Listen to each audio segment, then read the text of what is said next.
Gather close, traveler, for what I share with you are the echoes of our world, the whispers of the planet, its heroes and its tragedies, its battles and its sorrows. These are not merely stories, but the lifeblood of the land itself, carried through the life stream and remembered by those who still listen. Stay with me, and together we shall journey through its history, one legend at a time. And you, traveler, inscribe your mark in the journal. Tell us from which land you hail and how many years had passed when you first heard the tales of Midgar.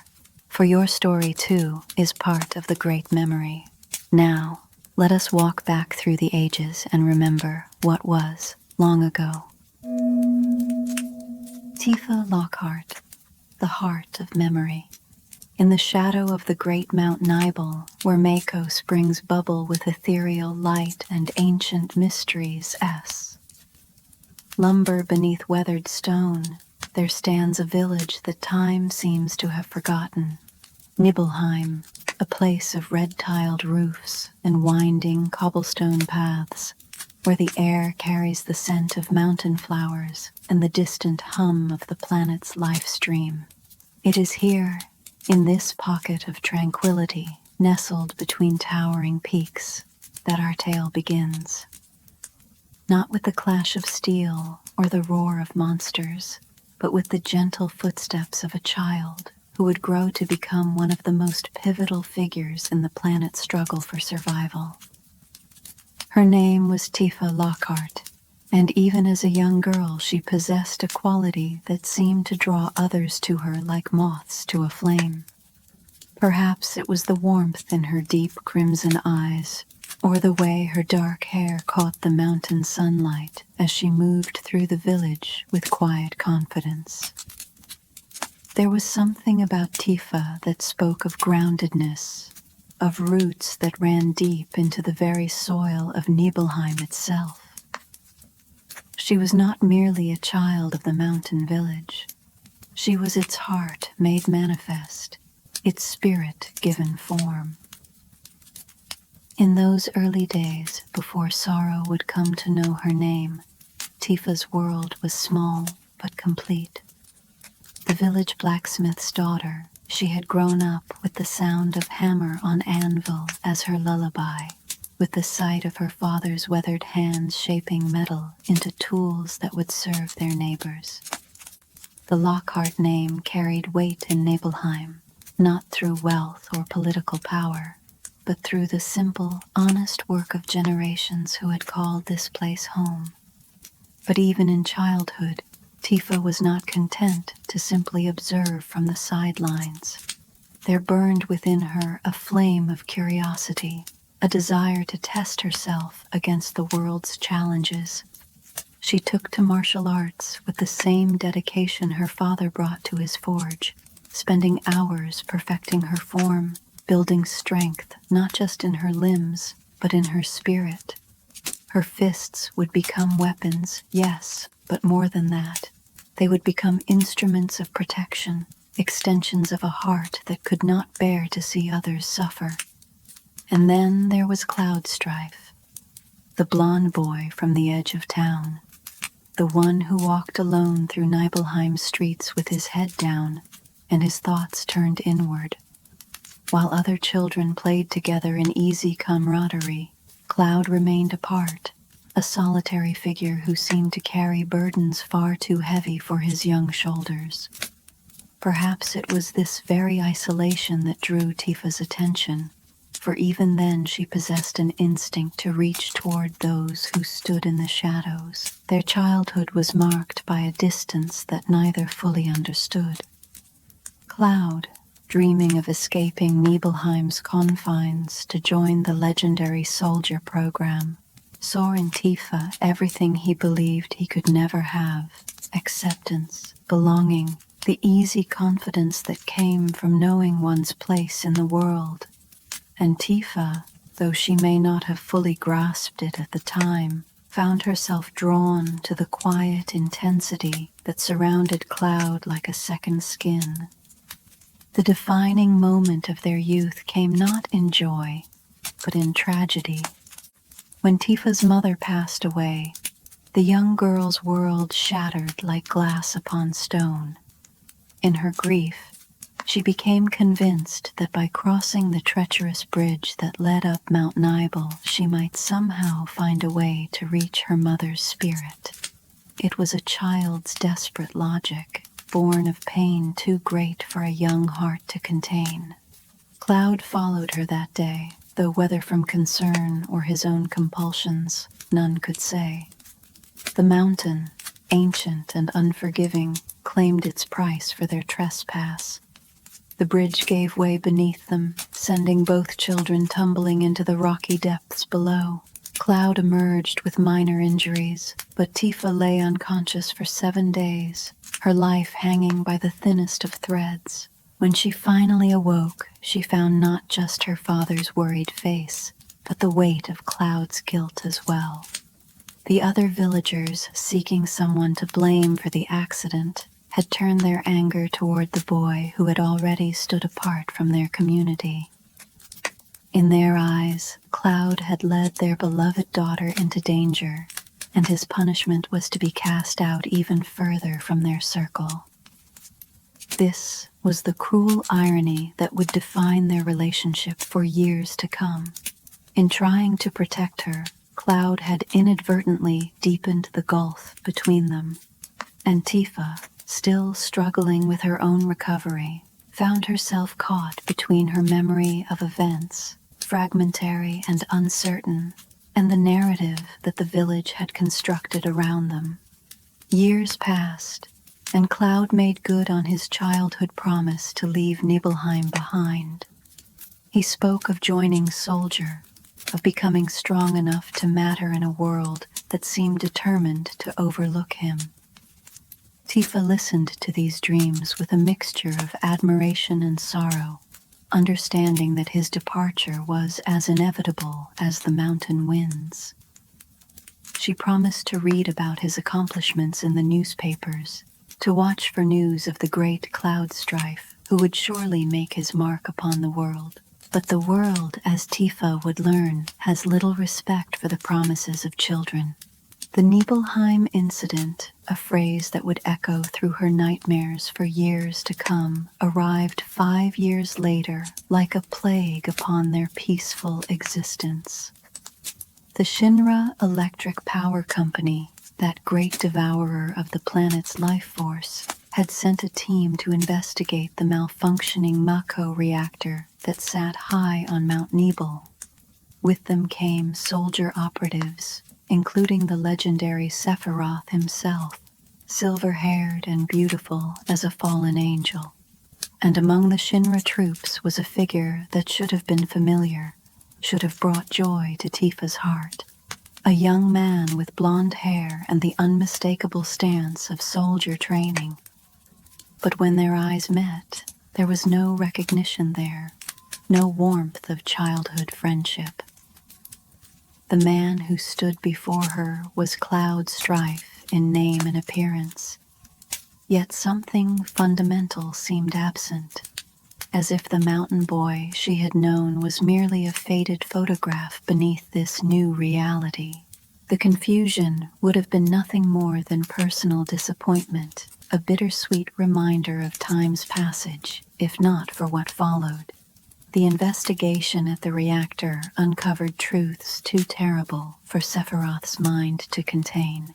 Documents and specimens revealed the nature of his birth, the inhuman experiments that had shaped his existence, the lies that had formed the foundation of his identity. In a single night, the greatest hero of the modern age became its greatest monster. Tifa's world ended in fire and screaming. Her father, the steady anchor of her existence, cut down by Sephiroth's impossibly long blade as he tried to defend their home. Her friends and neighbors, the entire fabric of her community, consumed by flames that burned with unnatural hunger. The village where she had learned to walk, to speak, to dream, reduced to ash and memory in the span of hours. She found herself in the reactor that night, driven by a grief so pure it transcended rational thought. Her father's blood was still wet on Sephiroth's sword when she took it up.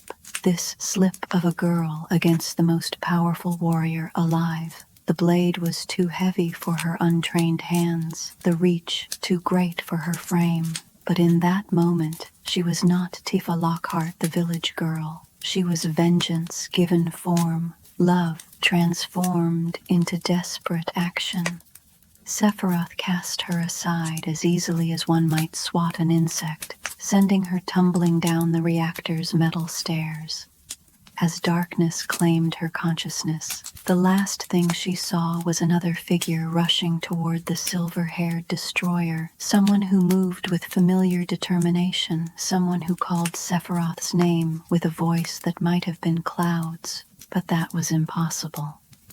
Cloud had been there in the village, hadn't he? She had spoken with him, seen the blankness in his eyes where recognition should have been. The contradictions swirled in her fading mind like oil on water, refusing to merge into coherence. When consciousness returned, it brought with it a world transformed beyond recognition.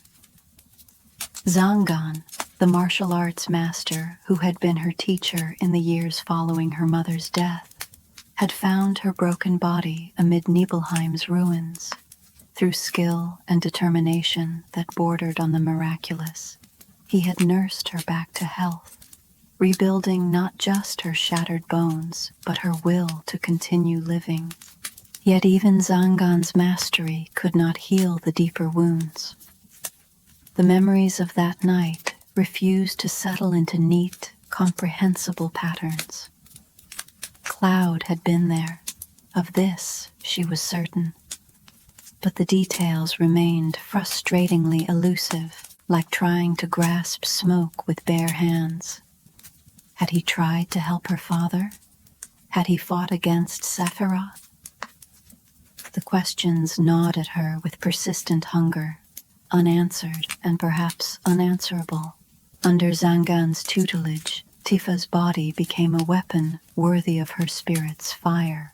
The gentle girl who had once tended to scraped knees and wounded hearts learned to channel her grief into devastating martial techniques. Her fists, strengthened by years of discipline and hardened by loss, could shatter steel and pulverize bone. But more than mere physical prowess, she developed something far more dangerous: purpose. The Shinra Electric Power Company had allowed Nibelheim's destruction to occur. Their greed for Mako energy, their willingness to deploy unstable weapons like Sephiroth without concern for collateral damage, had cost her everything she held dear. In Tifa's mind, the corporation bore as much responsibility for her father's death as the silver-haired soldier who had wielded the blade. When Zangan brought her to Midgar, that sprawling monument to corporate power, she found herself in the belly of the beast itself. The great steel city rose like a metallic mountain from the wasteland, its upper plates blocking out the sun from the slums below. Here, in Sector 7's depths, she would make her stand against the machine that had devoured her past. Seventh Heaven. The name carried layers of meaning that perhaps only she could fully appreciate. On its surface, it was simply a bar, a place where the working people of Sector 7 could gather to share drinks and forget their troubles for a few precious hours. But the true significance lay deeper in the subtle rebellion of its very existence. In a world where Shinra sought to control every aspect of life, where even something as basic as clean water was rationed and sold, Seventh Heaven represented something radical, a space where people could simply be human. Tifa, now grown into a woman of stunning beauty and quiet strength, served as its heart and soul. Behind the bar, mixing drinks and listening to the troubles of her patrons, she provided something Shinra could never manufacture: genuine compassion. But compassion alone would not bring justice for Nibelheim. By day, she was the caring proprietress who remembered everyone's favorite drink and always had a kind word for troubled souls. By night, she was something altogether more dangerous, a key member of the Avalanche cell that operated from Seventh Heaven's basement.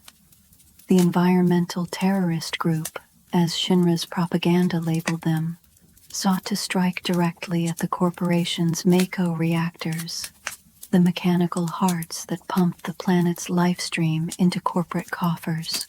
Barrett Wallace, the cell's leader, was a man carved from similar stone to Tifa's own grief. His hometown of Corel had been destroyed by Shinra's machinations, his wife killed, and his arm lost in the corporate machinery of progress.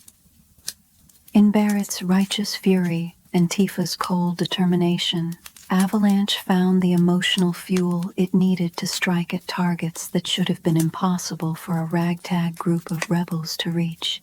Yet for all her commitment to the cause, for all the nights spent planning sabotage and the days spent gathering intelligence, there remained a hollow space at the center of Tifa's existence. The questions about Cloud, about what had really happened in Nibelheim, continued to gnaw at her. She had searched for him in Midgar's crowds, hoping against hope that she might glimpse a familiar face or hear a voice that matched her fractured memories. And then, as if summoned by the very intensity of her longing, he appeared. The night Barrett planned to recruit a mercenary for their most ambitious operation yet, a direct assault on Sector 1's Mako reactor, fate delivered the impossible to Seventh Heaven's doorstep. Through the bar's entrance walked a young man with blonde hair and eyes like chips of blue ice, carrying himself with the confident stride of a former soldier. Cloudstrife had returned to her life, but even as joy flooded through her heart, even as she felt the missing piece of her soul click back into place, something was wrong.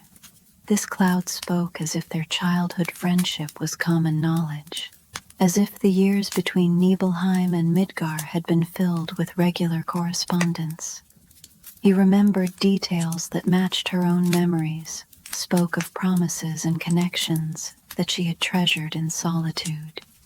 Yet there was something fundamental that felt off, like a photograph that had been carefully assembled from fragments. The image was complete but somehow artificial. His mannerisms were right but slightly exaggerated, his confidence too perfect, his memories too clean. It was as if someone had crafted a Cloudstrife from her own recollections and expectations, giving her exactly what she had hoped to find. The contradiction between relief and unease created a tension that she carried like a physical weight.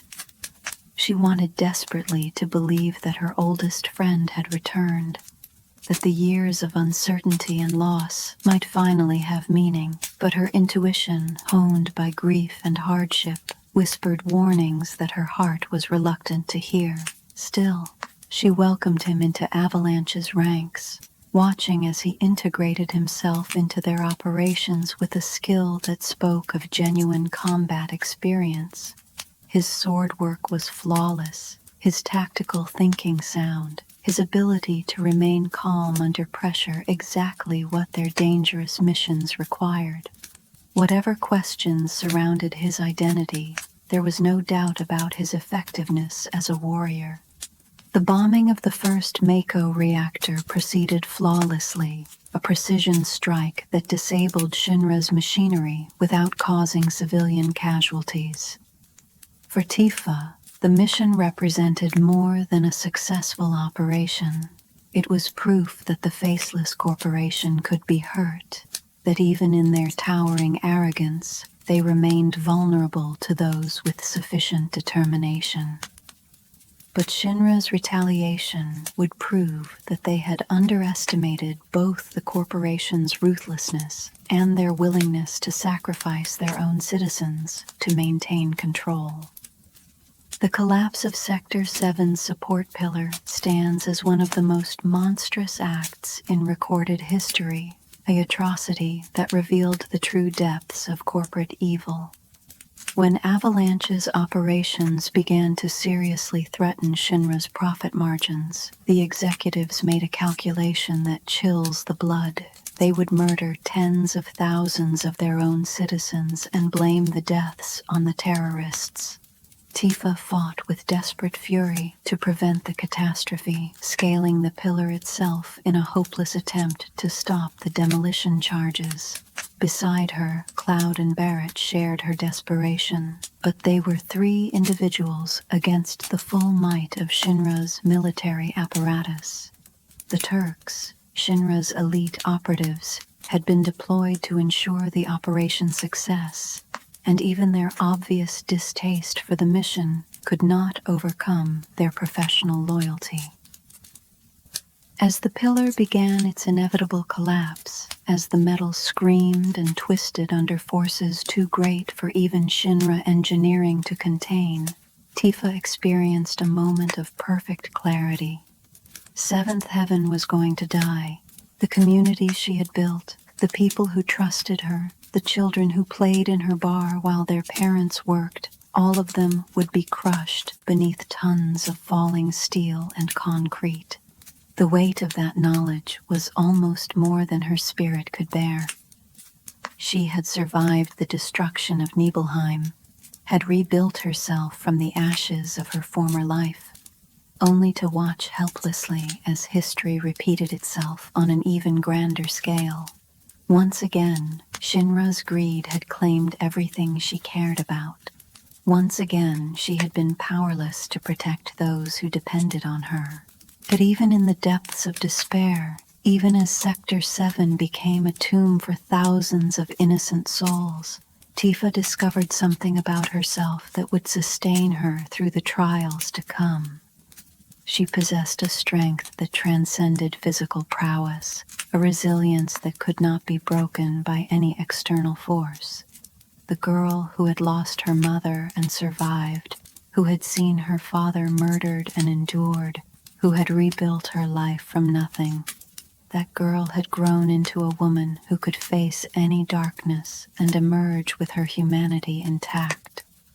The rescue of Aerith Gainsborough from Shinra's headquarters should have been a moment of triumph, a successful strike against the corporation that had caused so much suffering. But for Tifa, the mission brought new complications that threatened to undermine everything she thought she understood about Cloud and their shared past. Aerith was everything that Tifa was not. Delicate where she was strong, ethereal where she was grounded, mysterious where she was straightforward. The flower seller from Sector 5 moved through the world with a grace that seemed to defy gravity, her green eyes holding depths that spoke of knowledge beyond mortal comprehension. She was beautiful in a way that made men forget themselves, innocent in a way that inspired protection, and powerful in a way that most could not even perceive. And Cloud was clearly enchanted by her.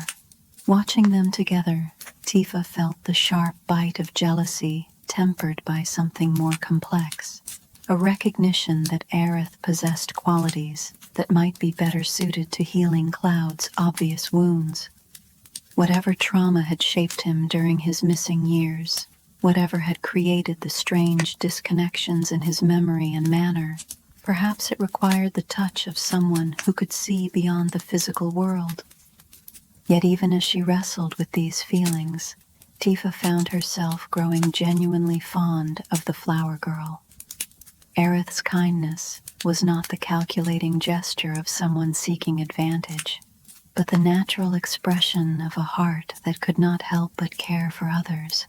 In their quiet moments together, away from the chaos of their increasingly dangerous journey, Tifa began to understand that she had found not a rival, but a sister. The escape from Midgar marked the end of one chapter of their story and the beginning of something far grander. No longer were they simple terrorists striking at corporate targets. They had become something that even Shinra feared enough to deploy their full military might against them. The pursuit that followed would take them across the breadth of the world, from the grasslands of Calm to the desert fortress of Cosmo Canyon, from the seaside resort of Costa del Sol to the industrial hellscape of Rocket Town. With each new location, with each fresh revelation about Sephiroth's return and the scope of his plans, Tifa found herself serving as the group's emotional anchor.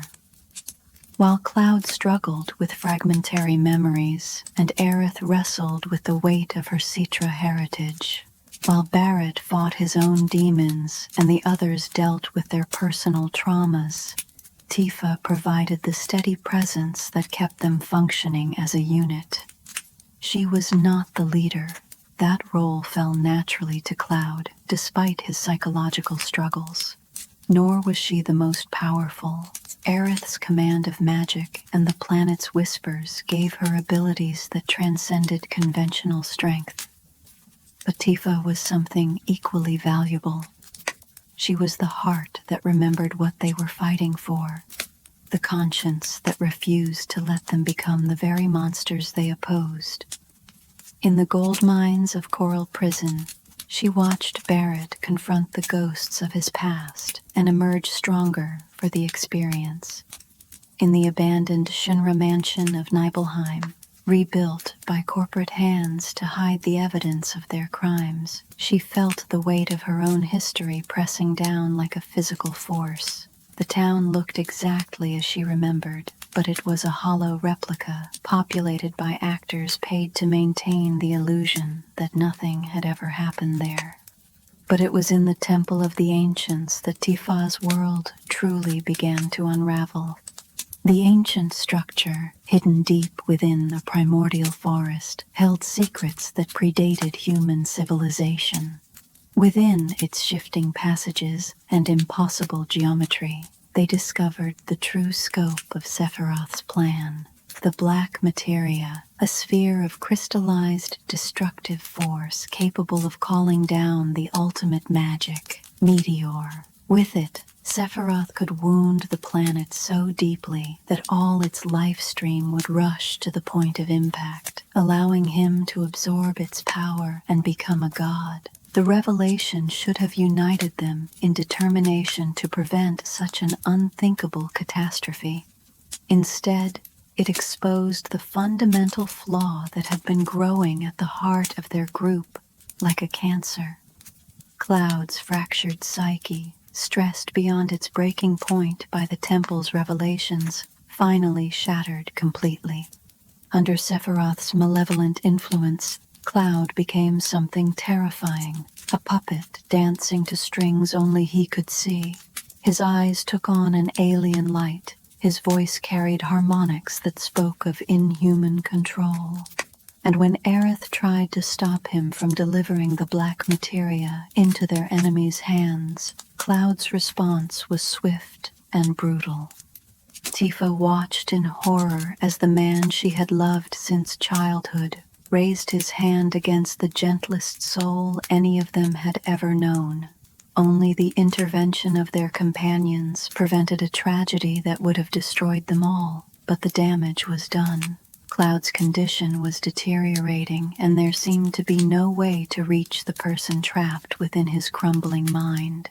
But even this revelation paled in comparison to what followed. The city of the ancients, Aerith's promised land, should have been a sanctuary where answers could be found and healing begun.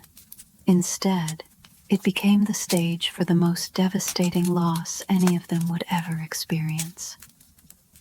While the others rested, Aerith slipped away to fulfill her destiny as the last of the Cetra, determined to use her people's magic to counter Sephiroth's plan. Tifa found her kneeling in prayer at the city's heart, surrounded by crystalline structures that hummed with ancient power. For a moment, the scene was so peaceful that she almost turned away, reluctant to interrupt what seemed to be a moment of profound communion.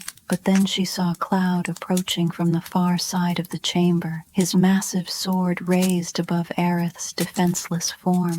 The scream that tore from Tifa's throat echoed off the crystal walls like a physical force, but it was already too late. Sephiroth's blade, manifested through Cloud's broken will, pierced Aerith's back and emerged from her chest in a spray of crimson. The flower girl's eyes widened in surprise rather than pain, her final expression one of gentle sadness rather than fear. As Aerith's body settled into the lake at the chamber's center, as her blood mixed with the sacred waters and her staff sank beneath the surface, something fundamental shifted in the fabric of their reality. The planet itself seemed to mourn her passing, the very air growing heavy with grief. And Tifa, who had thought herself beyond the reach of such devastating loss, felt her heart break in ways she had not imagined possible. Aerith had been more than a companion. She had been the part of their group that remembered joy, that could find beauty even in the darkest circumstances. Her death was not just the loss of a friend, but the death of hope itself. Without her gentle presence to balance Cloud's growing instability and Sephiroth's spreading malice, how could they possibly continue? But continue they did, because that was what Aerith would have wanted. Through the frozen wasteland of the Great Glacier, across the treacherous peaks that guarded the planet's northernmost reaches, they pursued Sephiroth to his final refuge. The northern cave, where the planet's life stream converged in patterns too complex for mortal minds to fully comprehend, awaited them like the maw of some primordial beast. It was here, in the depths of the earth, where reality bent and twisted under the weight of concentrated spiritual energy, that Cloud's final breakdown occurred. Faced with the truth of his own identity, or rather the lack thereof, his mind simply collapsed in on itself like a star achieving critical mass. The revelations came in a cascade of horror that left them all reeling. Cloud had never been in Soldier. His memories of that elite military unit were implanted fragments borrowed from another, from Zack Fair, the true soldier who had died protecting him. The confident warrior they had followed across the world was a construct built from trauma and delusion, held together by Genova's alien influence and his own desperate need to be someone, anyone, other than the failure he believed himself to be. But it was Tifa who bore the heaviest burden of these revelations, for she had been there. She had seen the real events in Nibelheim, had witnessed Cloud's presence not as a soldier elite, but as a common Shinra infantryman, his face hidden behind a helmet, his role so minor that even she had barely noticed him. Her silence about these inconsistencies, her willingness to go along with his delusions rather than shatter them, had contributed to his psychological collapse. As Cloud fell into a catatonic state, as his mind retreated so far from reality that it might never find its way back, Tifa faced the most difficult decision of her life. She could abandon him to his madness, could focus on the greater threat that Sephiroth represented to all life on the planet, or she could dive into the depths of his broken psyche, risking her own sanity in an attempt to piece together the fragments of his true self. For Tifa Lockhart, who had spent her life protecting those she cared about, there was really no choice at all. The lifestream sequence, if such mundane words can describe something so profound, represented the culmination of everything Tifa had ever been or hoped to become. When the planet's own spiritual energy enveloped them both, when the boundaries between consciousness and reality dissolved like mist before the morning sun, she found herself walking through the landscapes of Cloud's memory. Here, in the spaces between thoughts, she could see the truth that had been hidden beneath layers of trauma and self-deception. The real Cloud's strife, not the constructed hero of his delusions, but the awkward, earnest boy who had dreamed of being worthy of her notice, lay buried beneath years of pain and manipulation. With infinite patience, with a love that transcended romantic affection to become something closer to the maternal, Tifa began the delicate work of reconstruction. Each recovered memory was a small victory, each moment of clarity a step back toward wholeness. She showed him the truth of their shared past, not the idealized version his mind had created, but the reality of two lonely children finding brief moments of connection amidst the vast indifference of their world. The process was dangerous for them both. In Cloud's fractured mindscape, it was easy to become lost, to mistake false memories for true ones, to be consumed by the very delusions they sought to dispel. But Tifa possessed something that Sephiroth's manipulations could not touch or corrupt. Genuine love for the person Cloud truly was, not the person he pretended to be.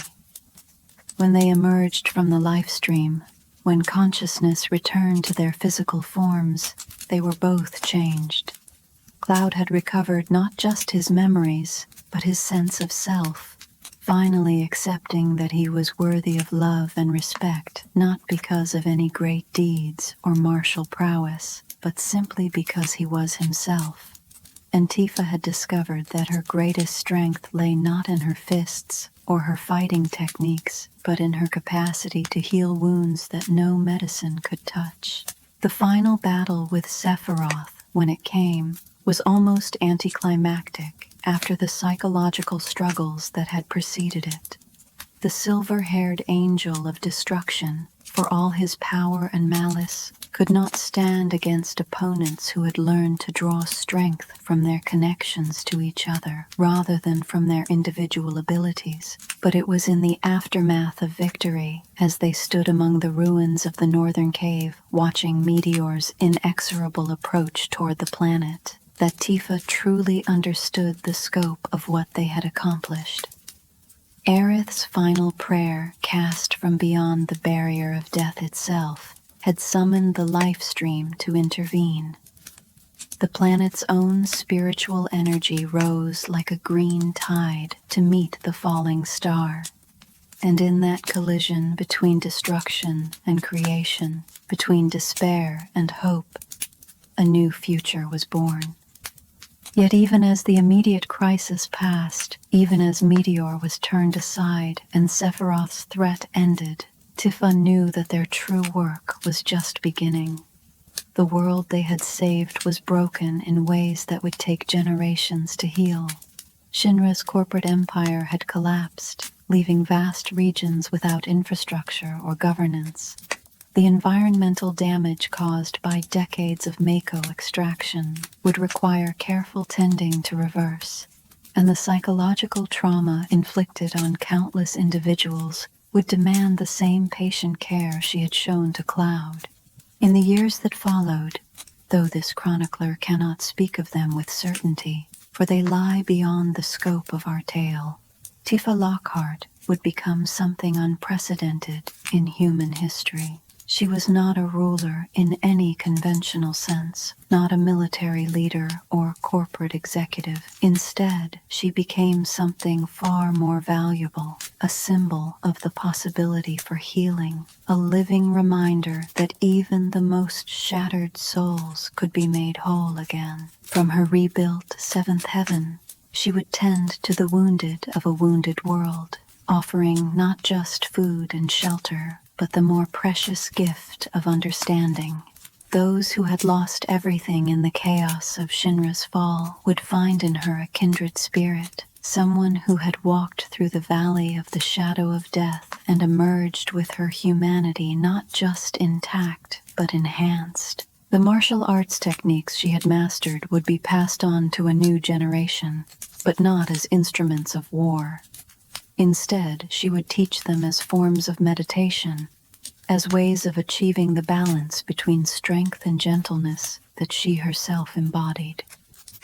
Her students would learn that true power lay not in the ability to destroy, but in the wisdom to know when destruction was necessary and the restraint to stop short of cruelty.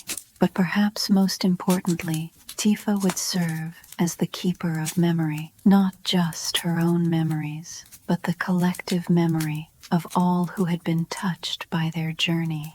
She would ensure that the lessons learned in their struggle against Sephiroth were not forgotten, that future generations would understand both the dangers of unchecked ambition and the power of love to overcome even the darkest despair.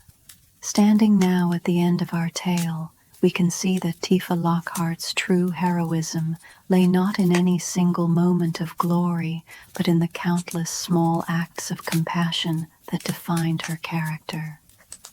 She was not the most powerful member of their group, nor the most mystically gifted, nor even the most strategically minded, but she was, perhaps, the most necessary.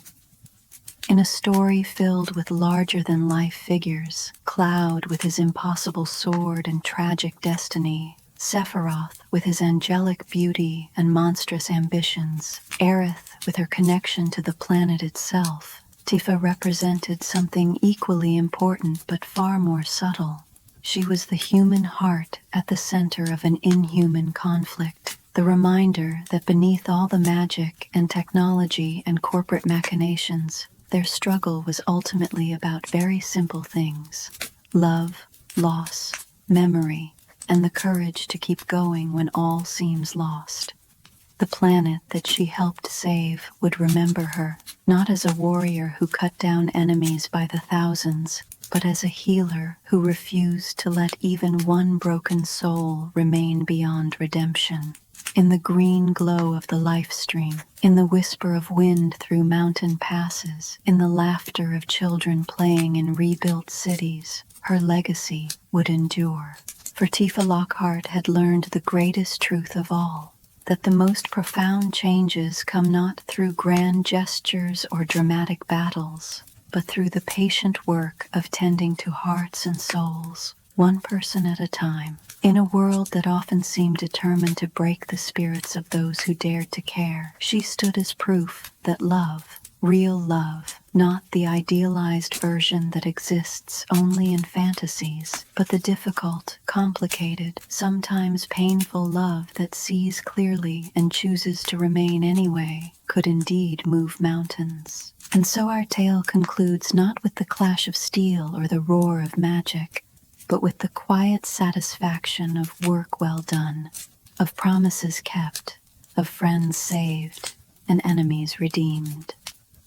In the shadow of Mount Nibel, where Mako springs bubble with ethereal light and ancient mysteries slumber beneath weathered stone, a village stands rebuilt. Its red-tiled roofs gleam in the mountain sunlight. Its cobblestone paths ring with the footsteps of those who have chosen to make this place their home once more. Somewhere among those streets, a woman with dark hair and crimson eyes tends to her bar, mixing drinks and listening to troubles, offering comfort to those who need it, and strength to those who have lost their way. She is older now, marked by experiences that would have broken lesser souls, but there is something in her presence that speaks of hard-won wisdom and deeper peace. She is Tifa Lockhart, keeper of memories, guardian of hearts, and the living proof that even in the darkest of times, the light of human compassion can never truly be extinguished. In her story, we find not just entertainment, but instruction, not just escapism, but truth. For in the end, we are all of us walking through our own Nibel mountains, all of us seeking someone who will help us remember who we truly are when the world tries to convince us we are nothing. May we all be so fortunate as to find our own Tifa Lockhart when the darkness closes in. And may we all be brave enough to be that person for someone else when the time comes to choose between despair and hope, between isolation and connection, between the easy path of giving up and the difficult road of keeping faith. This is her legacy. This is her gift to a world that desperately needed to remember how to heal. And this is why, long after the last Mako reactor falls silent and the final chocobo takes wing, the name of Tifa Lockhart will be spoken with reverence by those who understand that the greatest heroes are not always the ones who wield the mightiest weapons, but those who know how to wield the most powerful force in the universe. Love that refuses to surrender, no matter how dark the night may seem. In the end, that is the truth that planet Gaia teaches us through her story, that salvation comes not from above, not from the mighty or the magical, but from ordinary people who make extraordinary choices to care for one another. And in that caring, in that refusal to abandon hope, even when hope seems foolish, we find the strength to face whatever darkness may come and emerge, battered perhaps but unbroken, into the light of a new dawn. The planet remembers. The life stream carries her story in its eternal flow. And somewhere, in the space between memory and dream, Tifa Lockhart continues her work, tending to wounded hearts and showing lost souls the way back home to themselves. This is her gift to the world. This is her eternal gift to us all. And so, traveler, the tale draws to its end. However, the planet still whispers, and many legends remain yet untold. May the memory of what you've heard tonight stay with you on your journey. Before you depart, add your thoughts to the journal. Share what this adventure stirred within you, what paths it reminded you of, or what questions now linger in your mind. In this way, your reflections become part of the story itself. Return when the fire is lit again, and together we shall remember more of what has been. Until then, safe travels, wherever the life stream may guide you.